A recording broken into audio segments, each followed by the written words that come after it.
Okay, this is episode 41 of RV Dreammakers. And in this episode, we're doing a recap or like a summary of our 7 months that we were out on the road. So, all right, well, we're going to show you through Google Maps and insert some pictures of some of the places and stuff as we go through this. So here we go. Okay. So we left out on January 14th from home and traveled down to Bloomfield, Missouri to visit my Aunt Peggy, and we stopped and talked with them for a little while and visited. Hadn't seen them in a while. And then went down to Little Rock, Arkansas, and stayed at a Cracker Barrel overnight. Next day, we got up and we left, and we went to Landry Vineyards in West Monroe, Louisiana, so that we could visit. We ended up staying for 3 days there. It was a Harvest Host location, and we ended up staying there 3 days, checking out the Duck Dynasty stuff, and just the vineyard was really neat. Then from there we left and went down to Surfside Beach south of Galveston, Texas, and we stayed on that beach for 3 days, and then headed up to Dripping Springs, which is right outside of Austin, to visit one of my former basketball players, Romney Adams, and we stayed there for couple days, and then went on up to Waco to Michelle's favorite spot, the Chip and Joanna Gaines Magnolia, and stayed at Midway State Park for a day. Then we headed over to Abilene and visited with another one of my former players, Tyson Strasser, and stayed there, visited his stuff, went and played golf with him. We stayed at Abilene State Park, ate at one of the best restaurants we've ever ate at, called Perini's. And we ended up staying there 4 days because of, through here, there was a big wind warning and stuff, so we were worried about that. Then we went over to Carlsbad Caverns near the national park and stayed at 10 Mile Dispersed for 2 days. And then we traveled over actually this way up to, it won't show it, but up to White Sands and stayed at Dog Canyon Dispersed for 2 days and did White Sands. And we also, in between there, we did Guadalupe right here while we were stayed at Carlsbad. Okay, then we left White Sands and went to Wilcox, Arizona, where we stayed at Sagebrush RV Park for a couple days so we could go down. Down in here was where the Chiricahua National Monument was. Then we left there and went to the Cienega camping area, which was boondocking for 11 days, and we explored Tucson and did stuff then. Then from there we went up to Cotton Lane RV Park for a day so that we could explore Saddle Mountain and find a good place to park. We stayed at Saddle Mountain for 12 days. And then we exploring a lot around here in the Phoenix area. Then we went across to and stayed at a Desert Center Lake Tamarask Park. That was pretty neat for a day. And then went to Joshua Tree South for 7 days, then came back and went to Pioneer RV Resort for a day, and then came up to Badger Springs BLM land for 7 days.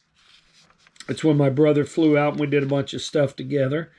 And then we went up to Sedona and stayed on Forest Road 9549 for 7 days.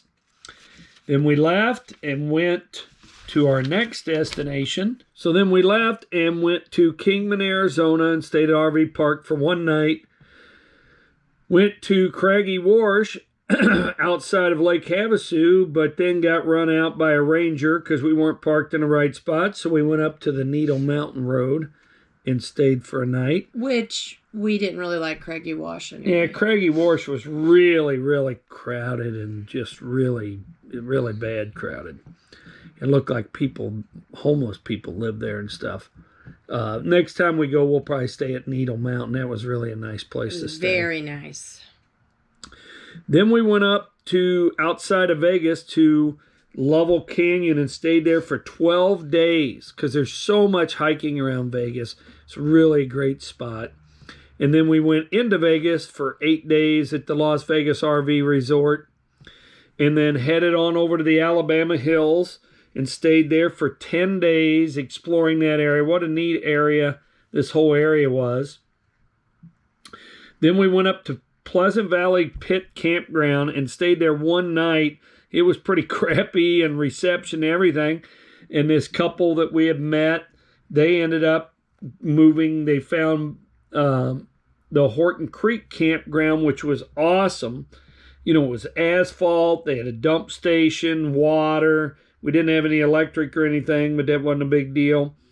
And so we stayed there for 5 days, waiting for it to warm up because there's a huge elevation gain between the Horton Creek Campground and then up to Owens River Road dispersed, which was in Mammoth Lakes.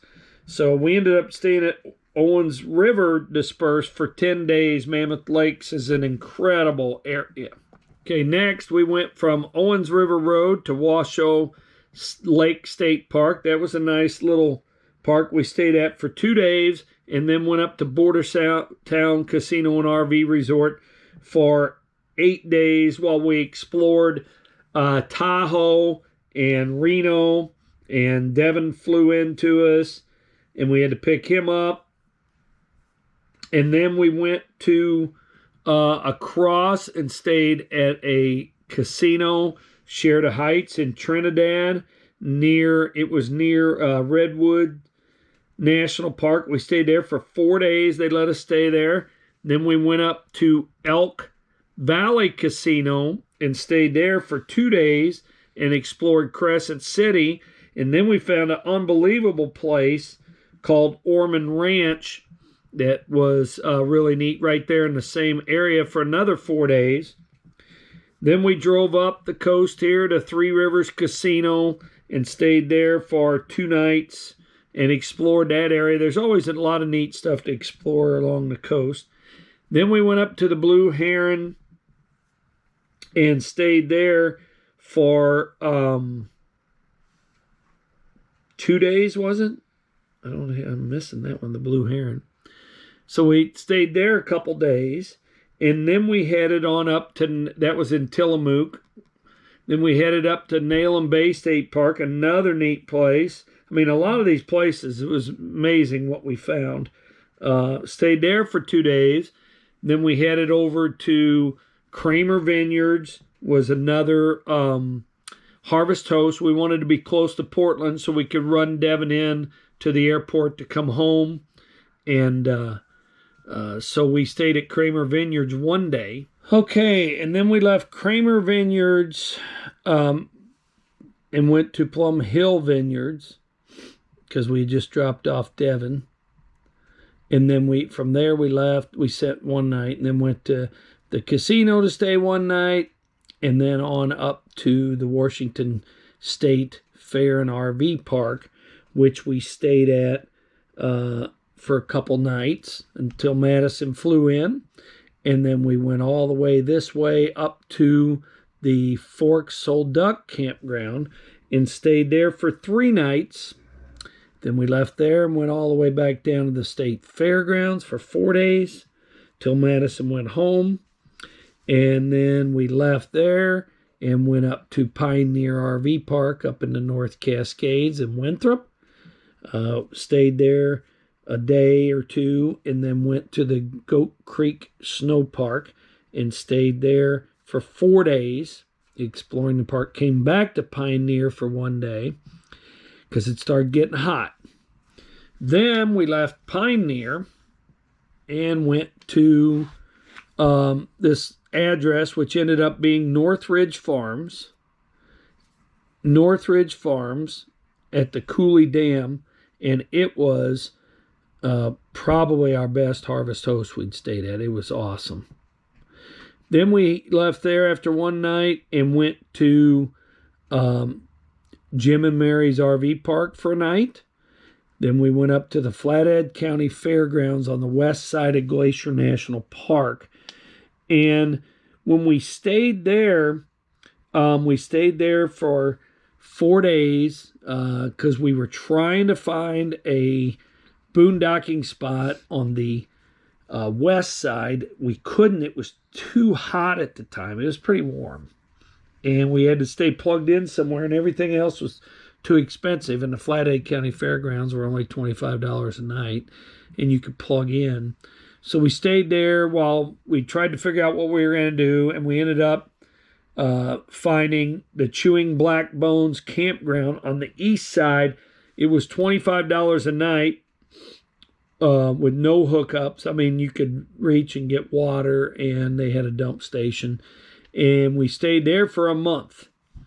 Then we headed back down and stayed over on the Flathead County Fairgrounds because that's such a long drive there, across through the mountains and stuff, for one night. Then down at Jim and Mary's for one night. Then we went to Joe T. Fallen Campground in Idaho. And that was amazing. Yeah, it was a BLM campground with electric and water. Yeah, for $5. It was amazing. And we stayed there for 5 nights. Then we came across to the infamous Spread Creek dispersed camp area, which is where they found the body of Gabby Patino. Sadly, a month after we had left there. And from there, we left. After exploring the Tetons in Yellowstone, we were there 5 days. And then we ended up going down here to Warren Bridge Campground, which again is a BLM campground for like $5. There was no hookups. I mean, we used they got water that was close enough we could fill, but it was nice. And they had a dump station. That was a really nice campground. We're gonna have to look into finding more BLM campgrounds because they are nice. And then after that, we started heading home. And that's when we left that area and went down to Terry Bison Ranch Resort for one night. And then we came over here and stayed at another RV place in Nebraska City and then made it home. So the total amount that we traveled in our fifth wheel was 8,400 miles for this 7-month journey. And during that journey, we put 20,000 miles on our truck. So there was a lot of places where we spent, time out in the wilderness. So we were a long way from things. So during the whole trip, we spent